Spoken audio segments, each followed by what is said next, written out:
Hey, what's up YouTube? Down the smartphone guy coming back at you with another video, and today I want to talk about my daily driver. So I've used pretty much every flagship device that's out there this year, with a couple of exceptions, but for the most part I've had pretty much all of them. I've had the LG G6, the HTC U11, the Samsung Galaxy S8, the S8 Plus, you name it, I've pretty much had it, with maybe just one or two exceptions, but I've pretty much had them all, and so I want to talk about what phone I keep as my daily driver. And the answer to that question is this device right here. This is the OnePlus 5. So right now, I'd say that there's probably two phones for me that are my favorite phones of 2017 up to this point. And that could change because I've pre-ordered the Note 8. I do plan on pre-ordering the LG V30 once it's finally available. But for right now, my two favorite devices are this one, the OnePlus 5, and the one right back here, that's the HTC U11. So for me, those are the two best available Android phones that you can get at the moment. The HTC U11, I will say, for me is probably the best all-around device of 2017.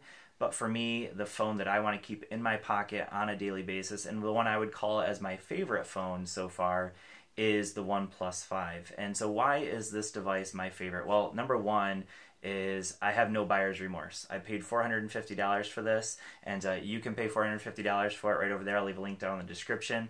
But this phone is not a flagship priced phone, and I appreciate that about the OnePlus 5. Now, because of that, there are just a couple of compromises. I understand that. But for me, this is the best all-around device that I can get for that price point. I don't think there's a phone that you can get at $450, with maybe one exception, the Xiaomi Mi 6, but unfortunately that doesn't get LTE in the United States, at least for me on T-Mobile. So let's go ahead and talk about the OnePlus 5 and why it's my favorite device of 2017 so far. So first of all is the build quality, and yes, I do recognize that it looks a whole lot like the iPhone 7 Plus. That's the biggest rip on this device, but it is very thin. It's obviously, as you can see, just a very premium looking device. So that metal build, unibody, just absolutely gorgeous. And I just personally prefer, this is just my preference, I prefer to hold a metal phone on a daily basis. I don't like the idea that, if I drop my phone, I might break the glass, whether that be the front glass or the back glass. I like to have my phone protected, and I just feel like my phone is a little bit better protected when it's an aluminum casing. So that's just for me personally. Obviously for some people, glass back is the way to go, but for me, I still prefer the metal build, and so that's one thing I appreciate about the OnePlus 5. The next thing is really obvious, and that's the performance of this phone. So yeah, OnePlus might have cheated on whatever, I don't know if they did try to cheat on benchmarks, but what I do know is that on a day-to-day basis, this is the fastest phone I've had. A close second would be the Xiaomi Mi 6, and then the HTC U11 would be a very close third as well. But those are all very fast phones, but for me, this one is the fastest. On a day-to-day basis, there's just no slowdowns with this device. The only time that you'll ever get any kind of hiccups are typically with something it's a software issue dealing with an actual app, not the phone itself. Because there are apps, of course, with Android that from time to time have issues, and that's the app's issue, not typically OnePlus, because I'll use that same app on another phone and it has the exact same issue.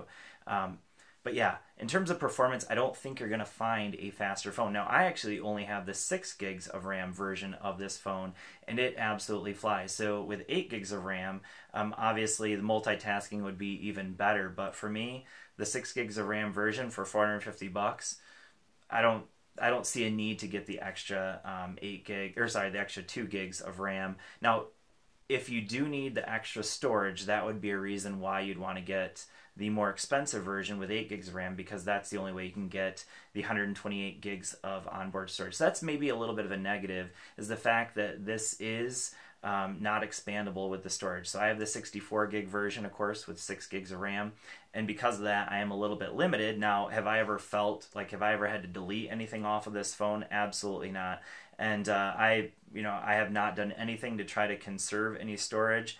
And at the moment, I have 17 gigs apparently used of my storage. So I have 52 is what's available, and I've used 17 gigs. So I don't see a need. I wouldn't ever need 128 gigs of storage, but that's just me personally. I do use the cloud a lot.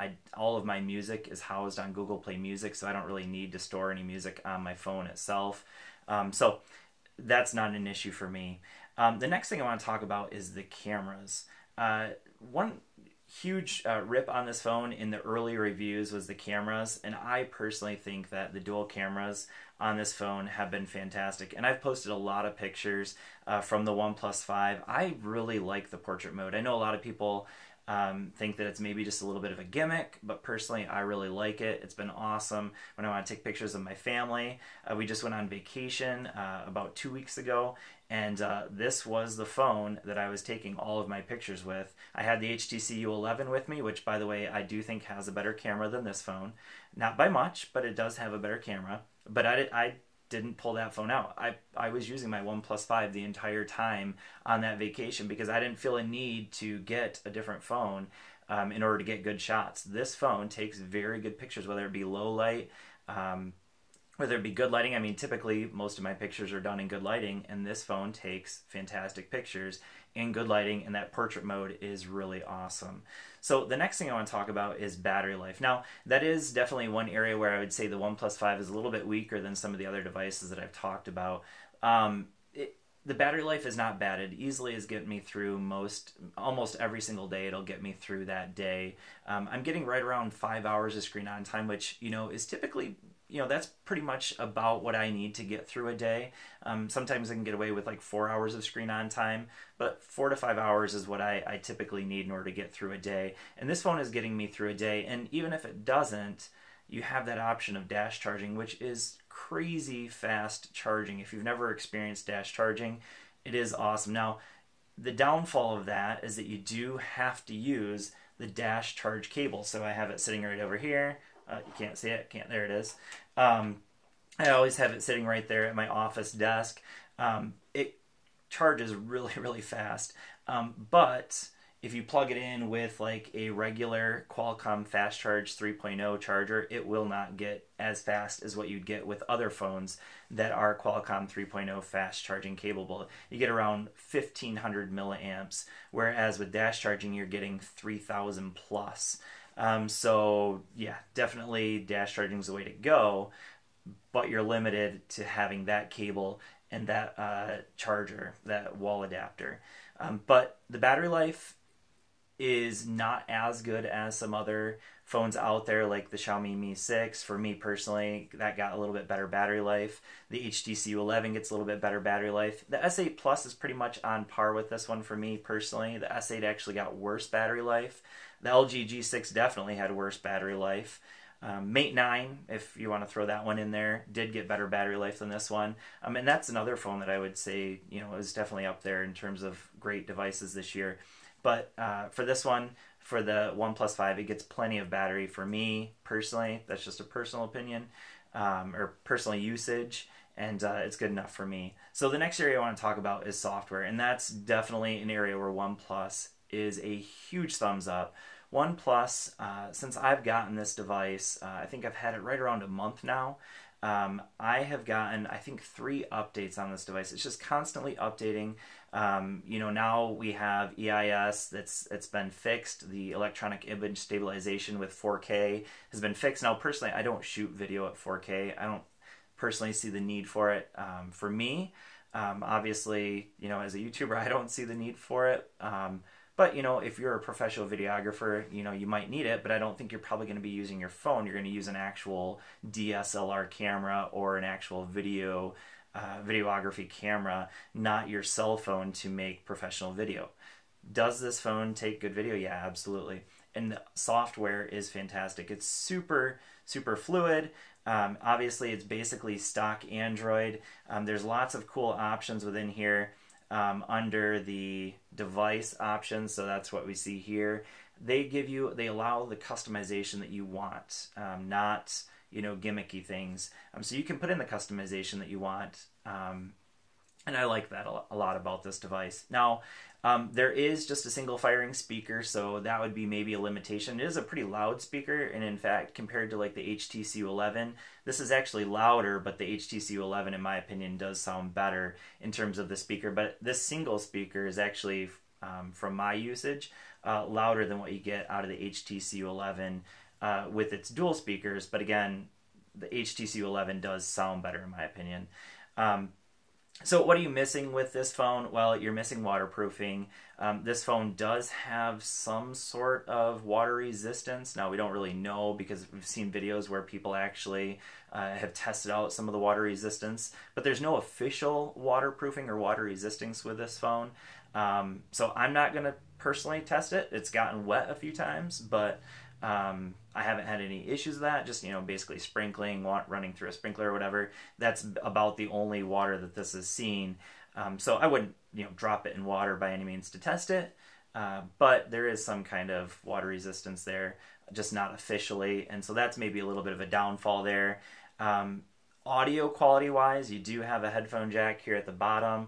Now, I personally use Bluetooth headphones 99% of the time, but when you do have headphones actually plugged in here, you are going to get good quality audio.